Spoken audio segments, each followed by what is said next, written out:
अगर टावर पर ऊपर तक चढ़ पाओ तो सब कुछ तुम्हारा। इस दुनिया के सारी चीजें इस टावर के ऊपर है। वो सब चीजें तुम्हारी हो सकती है और यहाँ तक कि तुम भगवान बन सकते हो। और ऐसे ही ये कहानी है रेचर और उसके टावर के ऊपर चढ़ने की, ताकि वो ऊपर का खुला आसमान, स्टार्स देख सके। और बाम, जिसे रेचर का साथ चाहिए। ये कहानी है उनके अंत और उनके शुरुआत की। और हम देखते हैं इस गुफा में एक छोटी लड़की आगे भाग रही होती है और उसके पीछे एक लड़का। वो लड़का उस लड़की को रोक ही देता है। वो लड़की उसे भूल जाने के बारे में कहती है और हो सके तो मुझे माफ करना। वो लड़की कहती है मैं टावर के ऊपर चढ़ने जा रही हूँ। वो कहता है मुझे छोड़ के मत जाओ, मैं मरते दम तक तुम्हारा पीछा करूंगा। वो वहाँ से चली जाती है। वो लड़का उदास होकर रोने लगता है। तभी वहाँ पर लाल रोशनी हो उठती है और उसे आवाज आती है, टावर पर ऊपर चढ़ने के बाद तुम्हें इसका जवाब जरूर मिलेगा। और एक बार फिर से दरवाजे खुल के एक हाथ बाहर आता है और उसे लेकर चला जाता है। जैसे ही उस बच्चे की आंखें खुलती है वो किसी और ही जगह पर पाता है। तभी उसे किसी की आवाज सुनाई देती है, यहाँ पर जो भी आता है उन सब का स्वागत होता है। वो शख्स कहता है मैं इस टावर का केयर टेकर हूँ। उससे थोड़ा डर कर वो पीछे हट जाता है।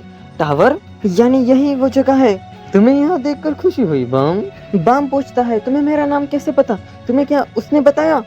मैं उसका पीछे करते हुए यहाँ आया। टावर पे ऊपर जाने के बाद तुम्हें सब सवाल का जवाब मिलेगा। ऊपर? हाँ, रेचर शायद वही होगी। केयरटेकर उसे कहता है क्या तुम ऊपर चढ़ने के लिए टेस्ट पूरा कर पाओगे बच्चे? बाम सोचता है किस तरह का टेस्ट। तभी वो जगह अपने आप बदल जाती है। उनके सामने एक बड़ा सा गेट होता है और उस गेट के पीछे होती है एक बड़ी सी ईल।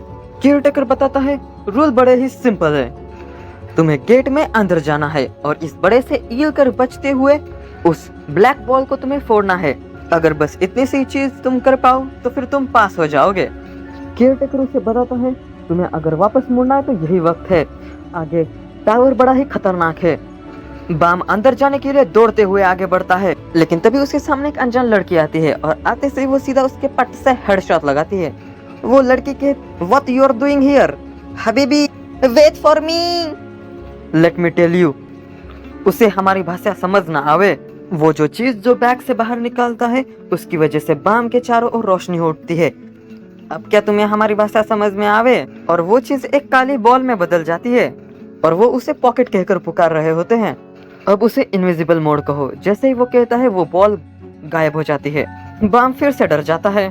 वो लड़की कहती है मैं समझ गई, ये एक इर्रेगुलर है, एक आउटसाइडर जो टावर के दरवाजे को खुद खोलकर अंदर आ गया। उस लड़की का साथी कहता है तुम एक इर्रेगुलर से इतनी बातें क्यों कर रहे हो? वो लड़की कहती है तो तुम्हें फिर कोई भी फर्क नहीं पड़ेगा अगर वो अंदर की बड़ी वाली ईल इसे निगल जाए तो। तभी केयरटेकर कहता है तुम यहाँ की राजकुमारी हो है ना? अगर राजा को ये बात पता चल जाए तो वो आपको मार देंगे। लेकिन राजा को तब पता चलेगा जब तुम बताओगे। टावर पर शांति बनाए रखना मेरा काम है, मुझे अपना काम करने दो, आपको चिंता करने की जरूरत नहीं है। तो फिर इतना मुश्किल टेस्ट इसको क्यों दिया? 28 फ्लोर वाले भी इस ईल को हराने में नाकामयाब हुए थे। नेविगेटर होने के नाते क्या तुम्हें इसके अंदर कुछ छुपी हुई शक्तियाँ दिख रही है? क्या फिर ये अंदर जाने के बाद क्या ट्रांसफॉर्म होगा?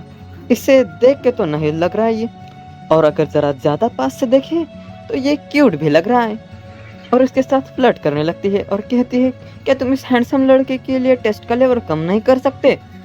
इस टावर का केयरटेकर होने के नाते मुझे पता लगाना ये जरूरी है कि ये लड़का टावर के लायक है भी या नहीं। बाम कहता है मैं ये कर लूंगा। मैं आप कौन हो ये तो नहीं जानता, लेकिन मेरी चिंता करने के लिए शुक्रिया। तुम मरना चाहते हो क्या? यहाँ पर खड़े हुए हार मानने से तो बेहतर ही है। केयरटेकर कहता है राजकुमारी क्या तुम सच में चाहती हो इसे आगे बढ़ते हुए देखना? तो आप अपनी ब्लैक मार्क भी तो दे सकती हैं इसे।